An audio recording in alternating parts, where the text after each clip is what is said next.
this mythology. Paul's a connoisseur. Sarah has an interest, but it's all Greek to her. From Cronus's kids' weird childhood to what's going down in Hades' hood. These fables are bizarre but good. It's myth understood. I'm amazed that you were able to do that without like putting your hand up in the air as you and like holding one ear. You just ruined everyone's imagination. I know. Everyone just That's how they imagined saw you. me, and that's how they always see me. And for the rest of the podcast, I'll be doing this. Oh, so now she's actually doing it without the actual singing part. So recently, I was asked via the social medias if we would soon be covering the Trojan War. And do you remember when I covered Hercules/Heracles, and I was nervous to do Hercules/Heracles because it's a very long story. Yeah. The Trojan got a lot War, of shit going on. yeah, the Trojan War is also very, very long. And I thought, maybe I can knock it out in 2 episodes. And I don't think I can. Especially because as I was researching, I discovered there is more backstory and setup for the Trojan War than I even knew existed. But what I also realized as I was reading, and your arms are folded, you're unimpressed with all of this. But I was thinking about one of the things that you said when before we started this podcast about it's gonna be genius about about why you were interested in Greek mythology, and it sort of stemmed from your love of Game of Thrones and warring houses, romance. I like drama. A bunch of characters all coming together from different walks of life and having their stories sort of come together and intertwine. Yeah. That is the Trojan War. Mm-hmm. This is like season 1 of that show. Trojan War, the show. Trojan War, the show. Yeah. And so today we're going to jump into the beginnings or the origins of how what set up the Trojan War with the tales of Peleus and Paris. Oh, I know about Paris. You know about Paris? Oh, he's a fuckboy. Oh, yeah? Yeah. Yeah? Yeah. My sister's actually in Paris right now, so. With fuckboy? No, with her friend, who is a female, so. A fuck girl. A fuck girl. Uh-oh. Yep. I'm also feeling a little bit. Sarah had her episode under the weather. But I was polite enough to get over it before we recorded. Did you? No, you dare remember you? you did an entire episode with a stuffed nose? That was then and this is now. And how dare you be sick today? Yeah. Yeah, I'm not really feeling very well. Anyway, we're going to talk about Peleus and forget about how sick I am, except for when I intermittently cough. The Trojan War in some ways began with the story of Peleus. Peleus was the son of Aeacus, who, yeah, was that a funny name? He was king of the island Aegina, or Aegina. Aegina, thank you. Peleus had a brother named Telamon and a half-brother named Phocus. Mm-mm. You don't like Phocus? I don't like any of these names. Uh-huh. So you might be asking yourself, why is Phocus the half-brother of these two guys? Oh, same dad, same mom.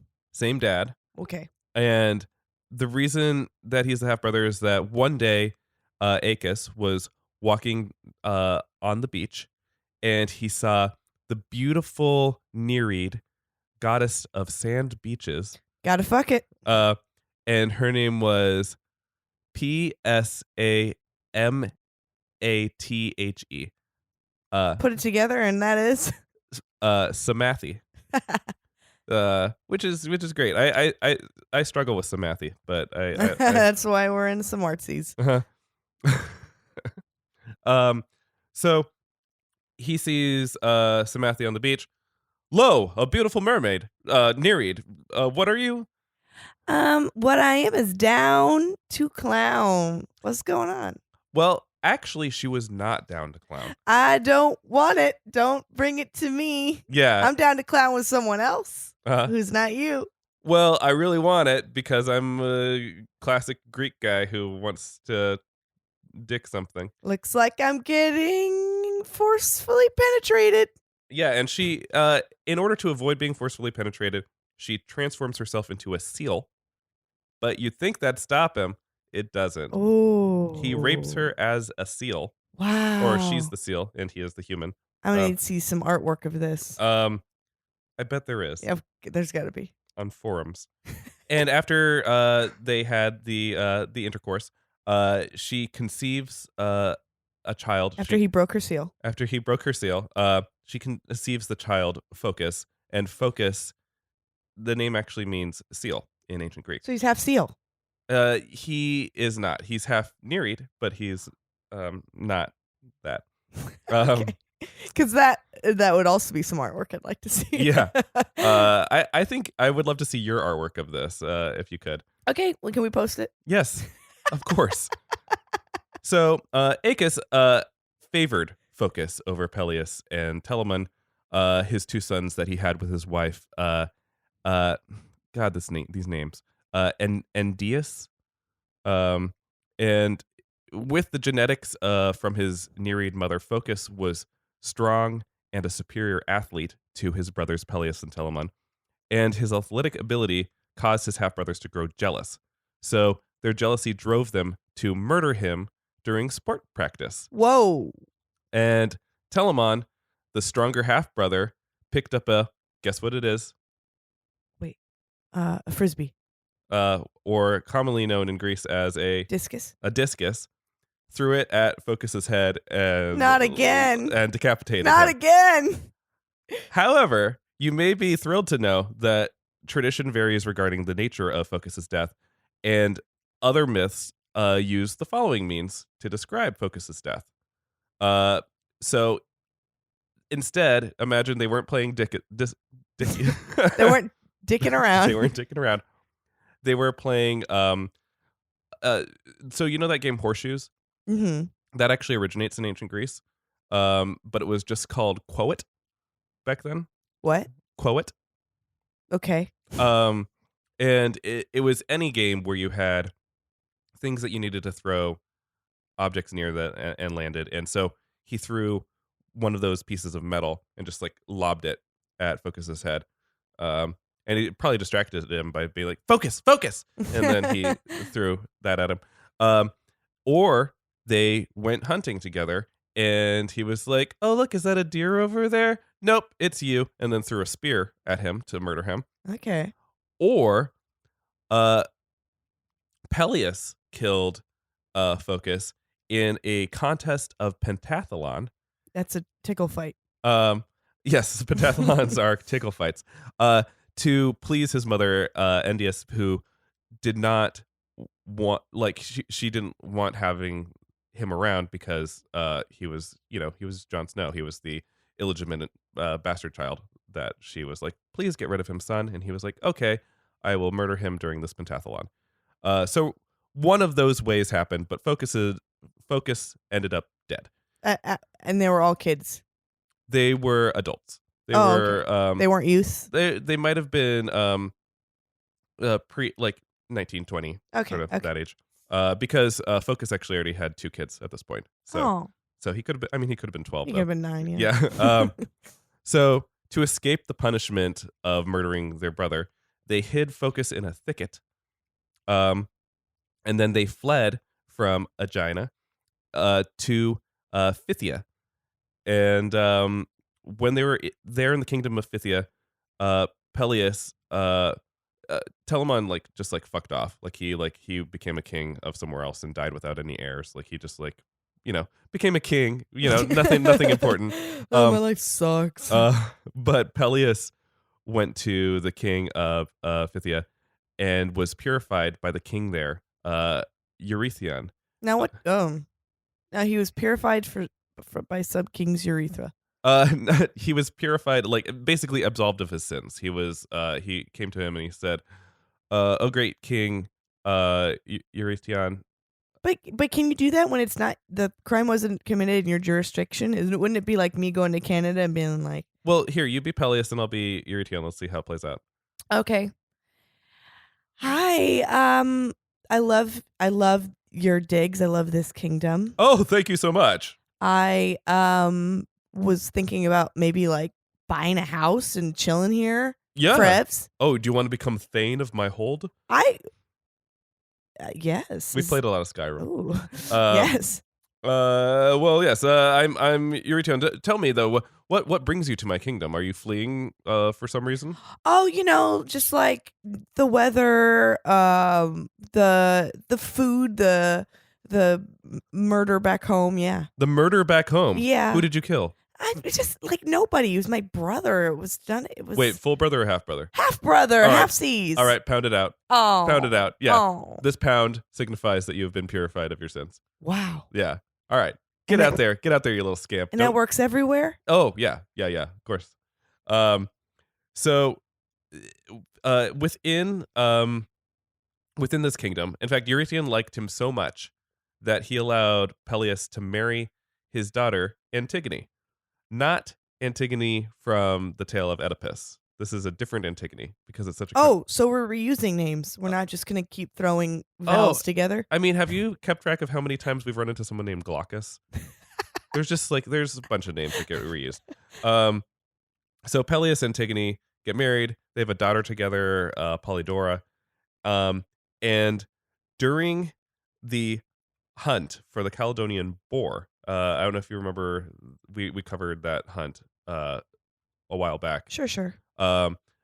Atalanta was involved in the hunt of the Caledonian boar. Mm. And during that hunt, though, Peleus has a spear in his hand, and he accidentally murders the king, Eurytion, during the hunt. Ooh. And so he and Antigone flee to another kingdom because they're he just murdered the king, so he needs to get the hell out of there. But he has a get out of jail free card the king gave him. The pound? Mm-hmm. No, I mean, well, now it's absolved because Eurytion's dead. Yeah. So they flee to the land of Iolcus, and imagine this already though. He already killed his brother, maybe in hunting. Yeah, he's coming a serial killer. Yeah, he's becoming. Well, this one was unintentional, maybe. Yeah, and he heads to Iolcus, and there he meets the king Acastus, and he's just like, let's see how this plays out again. Hey, wow, is this your castle? This is my castle, yes. This is so nice. I'd love everything about this and you. I'm your biggest fan. Wow, thank you for coming here with your beautiful wife too. She's so hot and she's into kings if you let us live here. Whoa, oh, you're into swapping then. That's exciting. Why are you fleeing? Swap it. I'll blow you any way that I can stay. I murdered a king, but I won't do it again. Oh, okay, I'll accept that. Yeah, pound it. Pound it. Pound it. You're Pound it. absolved. All right. Do you want me to blow you? Antigone?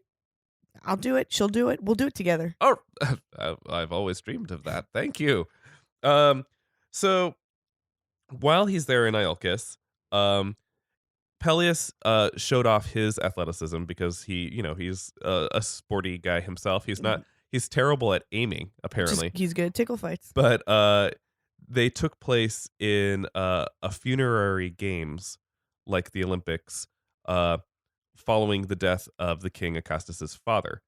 And during these games, boy, I don't want to put a spear in his hand. Atalanta actually showed up to take place in these games before she was changed into a lion, and challenged Peleus to a wrestling match.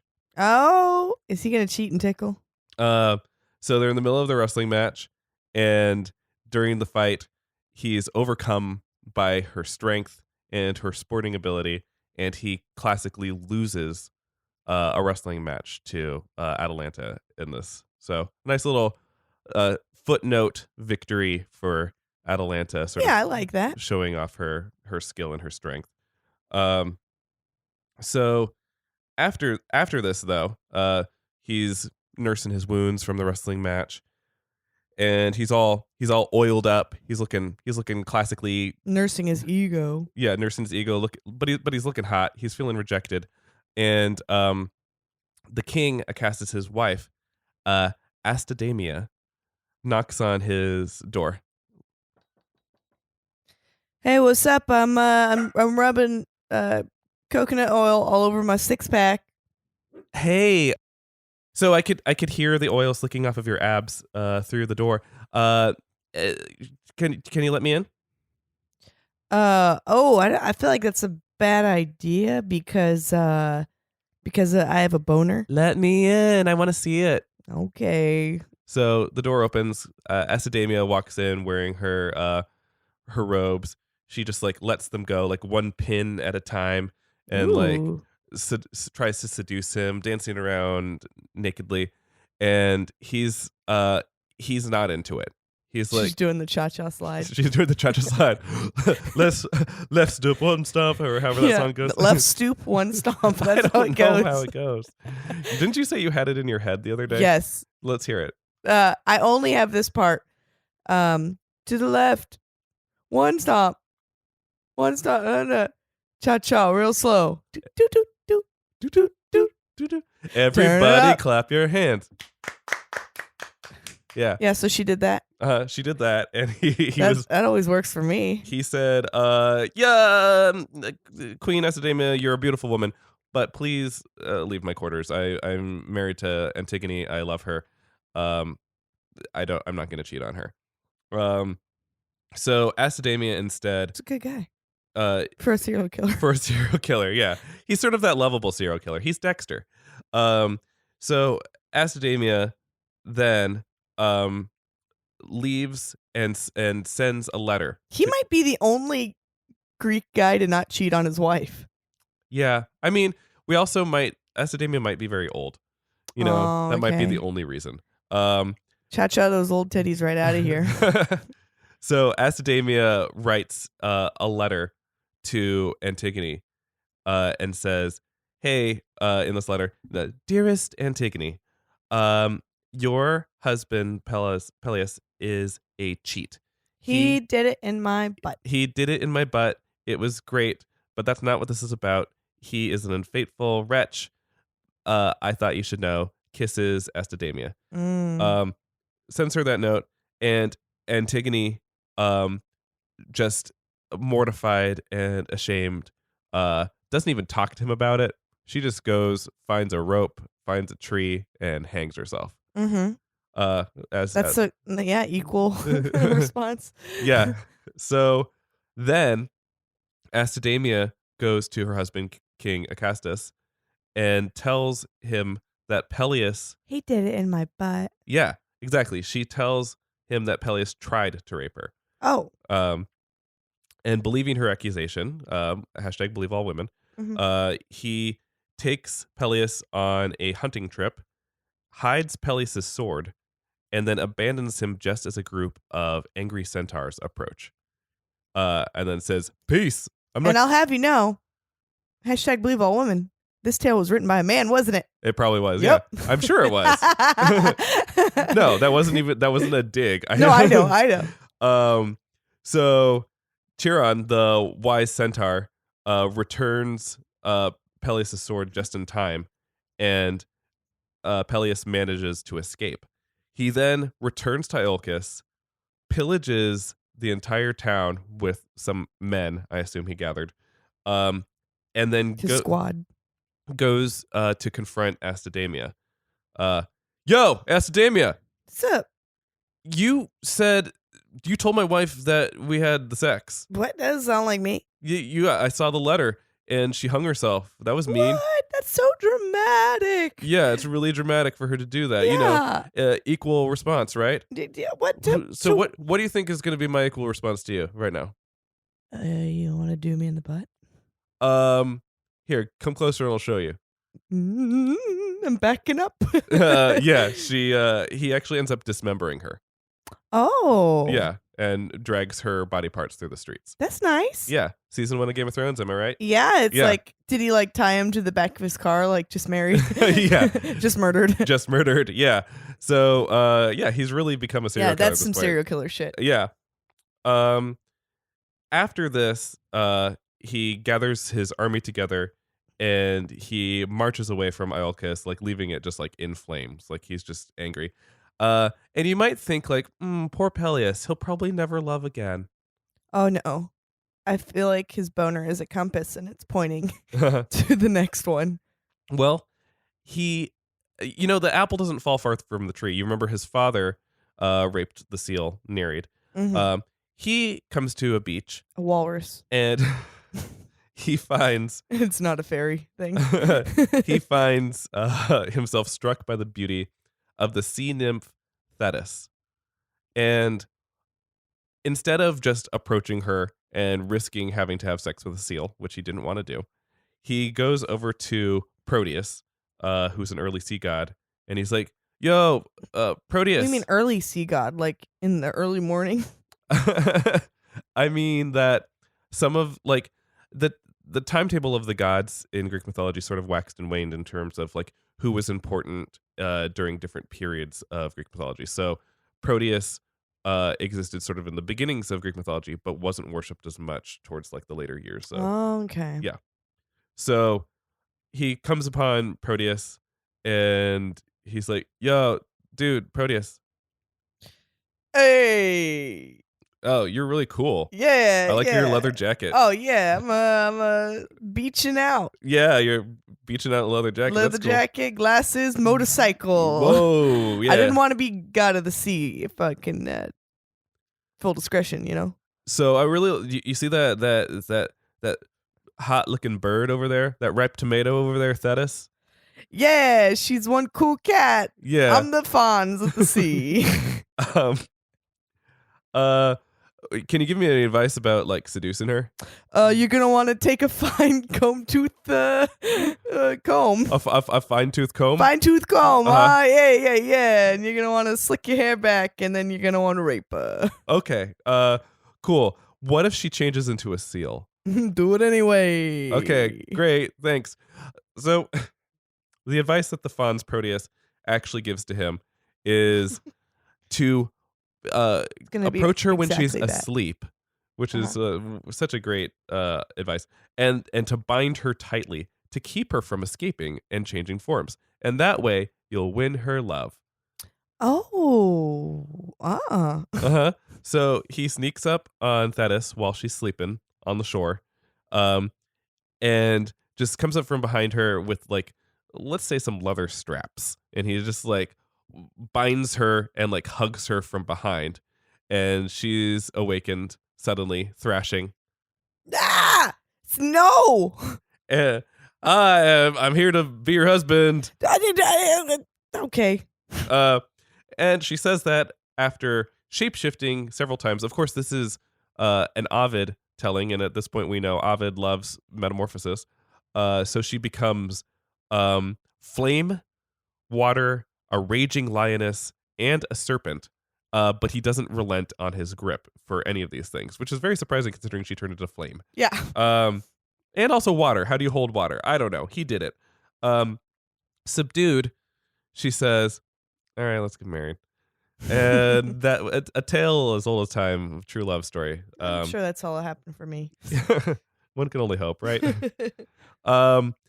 So all of the gods come to celebrate the wedding of this beautiful union. Speech. Yeah, I knew that they were meant to be together when she was set him on fire. Tell the story how you guys met again. Oh, he tried to rape me, but I turned into a snake. Classic. So Zeus holds a banquet in celebration of the marriage of Peleus and the Nereid Thetis. And according to classical mythology, the wedding of Thetis and Peleus was celebrated on Mount Pelion outside the cave of Chiron. Chiron being that wise centaur that gave him his sword. It was attended by all of the deities on Mount Olympus. There was a celebrated marriage with feasting. They loved to feast. Apollo was there. He played his lyre, and the muses sang. And at the wedding, Chiron gave Peleus an ashen spear that had been polished by Athena and had a blade forged by Hephaestus. Why did they give such a shit about just some random guy who? I mean, Thetis was well liked. She was like really popular, so everyone was like, Alright. whoever she's getting married to, this is gonna be great. Yeah, wow. Just socialite. While the Olympian goddesses also brought him gifts from Aphrodite. She gave him a bowl embossed with the image of Eros, which is sort of funny. It's like, here's a bowl with my child's face on it. Oh no, she just became one of those moms. Yeah. Hera gave him a chlamys, the sort of toga-esque attire of the times. And Athena gave him a flute. His father-in-law, Nereus, gave him a basket with salt that was known as the divine. And the salt was had a virtue for those who overate, and it would help with your appetite and digestive system. So he basically gave him Activia yogurt. Yeah. Wow. And then Zeus bestowed him with the wings of Arche. And I think that this is really interesting because I didn't know about this at all. I didn't know that there was this character named Arche. When I was talking about Proteus being an early god, Arche was also sort of like an ancient Greek divinity that sort of fell out of worship and notoriety. But I told you about Iris, right? Iris, goddess of the rainbow, the messenger goddess that basically did Hera's bidding. Yes. So Arche was the fraternal twin sister of Iris, and she's sometimes affiliated with. Have you ever seen like that faded second rainbow in the shadow of the first rainbow, Yeah. or the double rainbow? Mm-hmm. So Arche is the goddess of the double rainbow, and she's said to have had iridescent bug wings as opposed to Iris's golden feathered wings. Yeek. And during the Titanomachy, she betrayed the Olympian gods and joined the Titans against them and became a messenger for the Titans, while her sister was the messenger for the Olympian gods. And when the Olympians won, Zeus punished Arche. He tore her wings from her back. Yep. And cast her into Tartarus with the other vanquished Titans. So he took these wings, probably put them like on a plaque. Yeah. And then was like, happy wedding. Oh my god, I forgot to get them anything. Give them these fucking butt wings. Yeah. What do I have in my closet?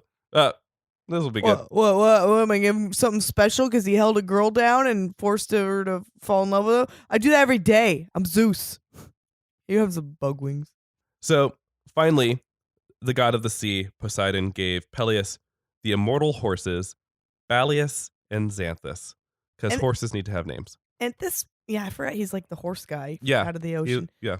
And at this point, she's super on board. She's like, I do love him now. Thetis? Yeah.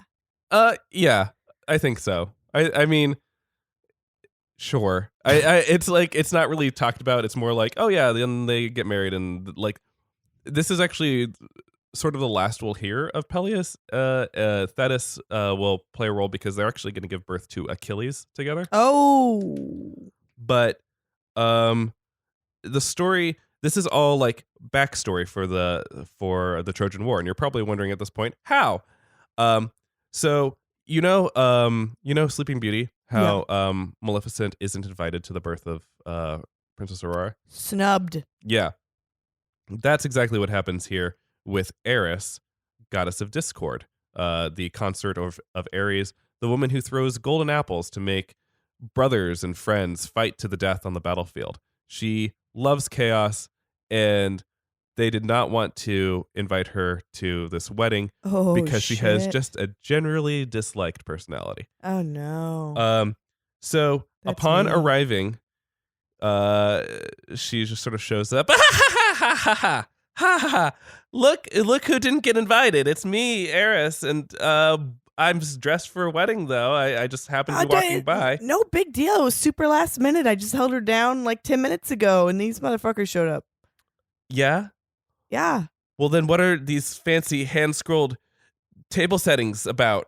Someone planned this. I had a Pinterest ready for a while. Yeah. What's Hebby doing here? She's holding wedding cups. Someone designed these. These are inscribed with your names on them. It's all I do. Well, I have a gift, but it's not for the bride, and it's not for the groom. In fact, Just put it on the table. Over it's oh, there. Put it on the gift it's a table. very special gift. This is only for one person here. It is this golden apple, and it says, in Greek, it says "ti kalisti" on it, which actually means "for the fairest" or "for the most beautiful." And she throws it on the ground, and she's like, "Have a fucking nice wedding," and then she disappears in a plume of smoke. So And who grabs it? exactly. Ooh. Because all of the gods of Mount Olympus are there. And so there's, Artemis looks at the golden apple. You might think that she would go for it, but she's like, I have hunting to do. I know that I'm sort of like an earthy beauty, like kind of granola. yeah, I don't wear makeup. Like, it's fine. I'm not like, that's not my thing. I don't care about that. Hestia is all like, oh, I just sit by the hearth. And like Demeter's probably sobbing about Persephone again and like not paying attention. So Aphrodite runs up. Aphrodite, Hera, and Athena Oh. are all feel like they have claim for the apple. Why do they want it? Because these are the apples of Hesperides. They are irresistible.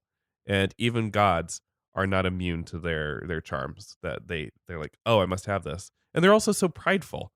They want to have this trophy. It's like someone just like This will look so good in my plastic fruit display. it's like it's like my kitchen. It's like a spray painted troll on a block. It's like the Geller cup from Friends. Like no one cares about it. Except that it means something. It's bragging rights. So It's a spray painted troll? that's what I thought you watched all of Friends, didn't you? Wait, the spray painted troll? Yeah, that's what the trophy that Ross and Monica Yeah. It's sort of a deep cut, Mhm. which is surprising for me because I didn't really religiously watch Friends, but I know that reference. But Friends is your religion. It is my religion. But so Hera believes she should have it. She's like, I'm the queen of the gods.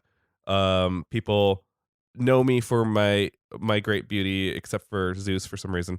Aphrodite is like, clearly I'm the goddess of love and beauty. This belongs to me. And let's face it, Athena's probably drunk. And she's like, I want it. yeah, exactly. I'm gonna hunt it. But she's also like, my wisdom and everyone in Athens reveres me. Like I'm beautiful too.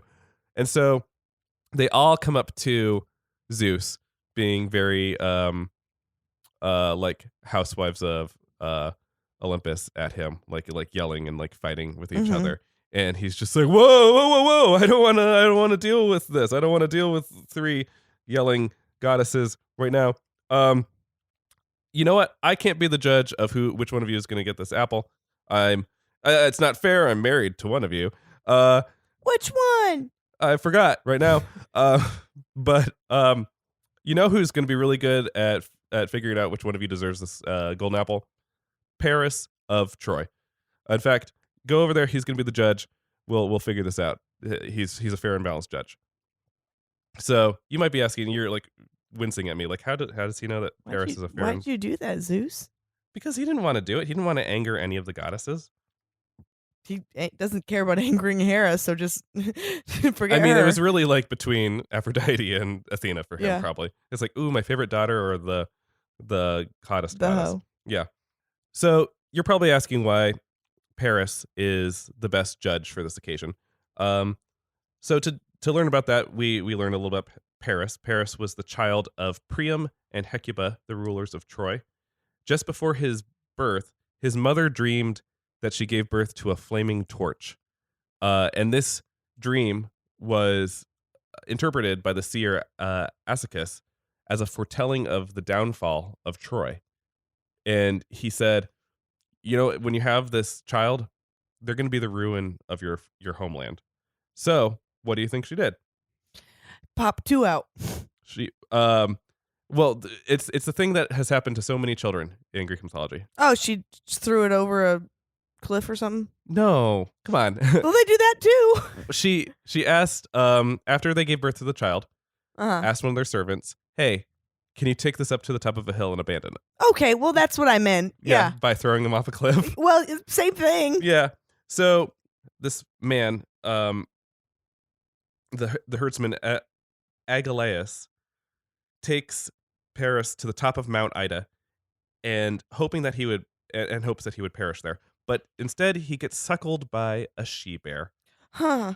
because that's just what I think that's what the Greeks assumed that all animals were doing during this time. That if you abandon a baby in the woods, just like a mother bear, a mother horse, a mother wolf will suckle your children for you. Sure. So that's what happens. And to show King Priam and Queen Hecuba that I did indeed abandon your baby, and boy did they die, he brings them back the tongue of a dog, which is really sad because that's all I know about it. So I don't know Aw. where he got this tongue of a dog. Also, that's supposed to be a. Baby's tongue. Yeah. He's dumb. Yeah. So I don't think that Priam and Hecuba ever really truly believed that their son was gone. And when he returns to Mount Ida, this servant shepherd, he finds that the baby is still alive after like 20 days. And he's like, "Oh, this is amazing. I guess this baby can't die." And so he decides to raise Paris as his own. So Paris is that classic prince who doesn't grow up with a silver spoon. He grows up with hard work Goes and up with a bear titty. with a bear titty instead. Yeah, and he has humble beginnings. And while he grows, of course, into a handsome youth, because that's what happens. Duh. And he as a child, he defeats an entire gang of cattle thieves, just barehanded, just like beats up all these men, and everyone's like, "Wow, Paris is great." He's like, "Look at that 11-year-old." He's like Hannah in the movie Hannah. He's like, Okay. yeah, yeah. He just murders them all, and he also finds a nymph named Oe Noni. Noni, and she becomes Paris's first lover. She's a nymph from Mount Ida, and she was skilled in the arts of prophecy and medicine. And later in his life, when after they separate, they're just sort of a fling together. They stay friends afterwards, Oh, which is really yeah, difficult. it's very rare. And she tells him, "If you're ever wounded, come to me, and I will heal any of your injuries." So he That's has nice. he's a doctor on call. yeah, a magical doctor on call. But she knows that he's gonna get injured too. Prophecy, right? Yeah. I mean, I think all of the people connected to gods and spirituality get that. Now here comes the part where the gods learn that he's a fair and balanced judge. One of Paris's chief distractions was that he had a bull, like underground fighting ring. Oh, he's a little Michael Vicky. Yeah, he pitted his bulls against one another. That's a dark side to him. Yeah, to the delight of the small town folk, and he his bulls were always the champions, and he had his champion bull, and he was like, "No one can defeat my bull. I have the best bull." And he pats him on the head, and Ares hears that he's boasting about his bull, and so Ares is like, "Oh, I'll see about that." Ares transforms into a bull Oh, to go and compete in the bull fighting ring I contest. don't think he gets how that's supposed to work. Yeah, I know. It's like he should be championing a bull. Yeah. But no, he becomes the bull. And of course, the god of war as a bull just destroys all. Like, there's just so much bull death. Like, he murders Aw. all the other bulls. This is the worst story you've told me. And Paris, after the contest, Ares is just like, poof, and like turns back into his regular humanoid god form. And he's like, "Looks like I won the contest, bruh." And Paris says, "Yeah, I mean, yeah, you murdered all the other bulls. So, yep, I guess this crown that I made out of dandelions belongs to you. And so he gives Ares the win, and all of the gods on Olympus thought like, yes, well done. This man is a fair and balanced judge. And so when this thing with the golden apples happens, Zeus, like, it just comes to his mind. He's like, oh, remember that guy who gave Ares the win? Like, and Ares just so desperately needed a win anyway. That's the guy. That's the guy who will judge the golden apples, who deserves the golden apple. So Zeus gives the apple to Hermes, and Hermes leads the goddesses to Mount Ida.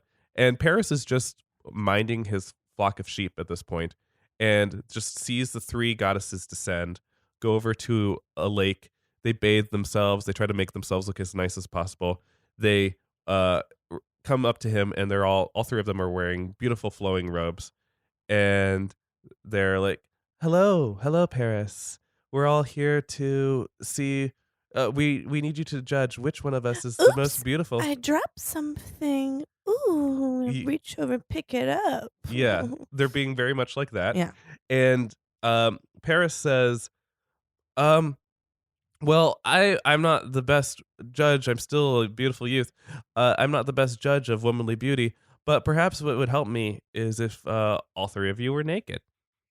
And oh yeah, that's the move, Paris. yeah. So Aphrodite first is just like, okay, bam, here I am. She does like sort of like she like stands on top of a fan or something too. Yeah. Does like the Marilyn Monroe She pose. looks good. Yeah. Hera disrobes, Athena disrobes. They're all naked standing before him. And he's like, "Oh wow. I'm still really unsure about this. I don't know. What do I get if each of you win?" And so Hera says, "I can make you king of Europe and Asia. I can give you all of the wealth and all of the riches. I'm the queen of the gods. Just what you want, say it, and I'll make it happen." Athena says, "I will make you the wisest man in all the land, and I will give you incredible fighting abilities. You'll be the strongest fighter. You'll be a leader in war. You'll have the respect of everyone." And Aphrodite says, I could suck your dick. she says that, and she says, "I can give you the most beautiful wife in the entire world." Uh-oh, here she comes. And who is that beautiful wife? You know? Helen, yeah. She offers him the hand in marriage, Helen of Sparta. And Helen is already the wife of Menelaus in Sparta. And Paris here, of course, foolishly accepts. He says, "Yes, that's what I want. I'm a young man. I want the most beautiful wife in the world. I don't care about money or power or respect. I want the most beautiful wife." And he gives the golden apple to Aphrodite. No. You picked And the Instagram yeah. influencer. So that's where we're gonna end our story today, because you can see now how this sets up the conflict between Sparta and Troy for the Trojan War. If Paris is gonna come, grab Helen and sail off, that's what's gonna happen. Get ew. Yeah. So are you excited to is season 1 of Game of War of Trojans? Yeah, I Yeah. mean, it's got it all. It's got everything HBO wants. It's got drama. It's got It had gratuitous nudity. exactly. Yeah. Ah, gross. I got this baby I don't want. Oh my gosh, Clara, have you heard about prophesized baby removal? Prophesized baby removal? They will take your baby that has been prophesized to destroy your family and your kingdom and abandon it on a hill. What? How does it work? Well, we find a dull-witted farmer to abandon your baby on a hilltop, and most of the time it works out just sort of. That's so great. I don't want to be struck down by this child in 20 years. Yeah. So here's what happened. My friend, he had a baby that was supposed to destroy his kingdom. They took his baby all the way up to the top of a hill.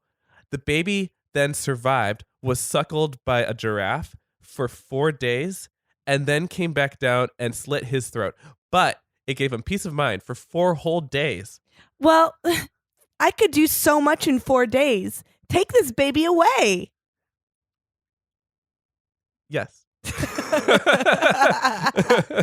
Well, that was our episode of Misunderstood today. We're going to continue with stories of the Trojan War moving forward.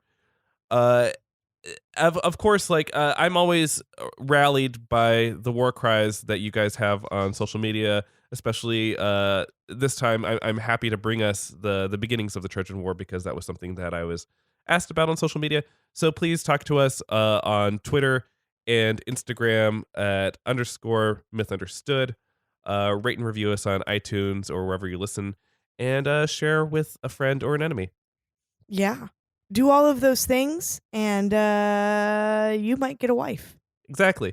Also, who's already someone's wife. Be sure to follow at It's Dragon Wagon on all social media. That is our overarching umbrella podcast network. And show your support at dragonwagonradio.com/donate. Smooches. Have a good day. Night.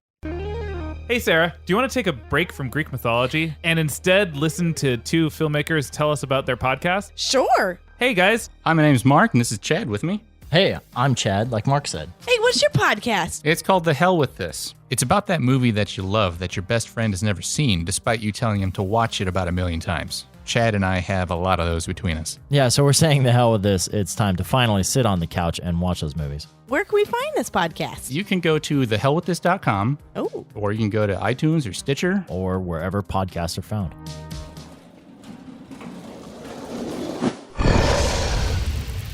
It's Dragon Wagon.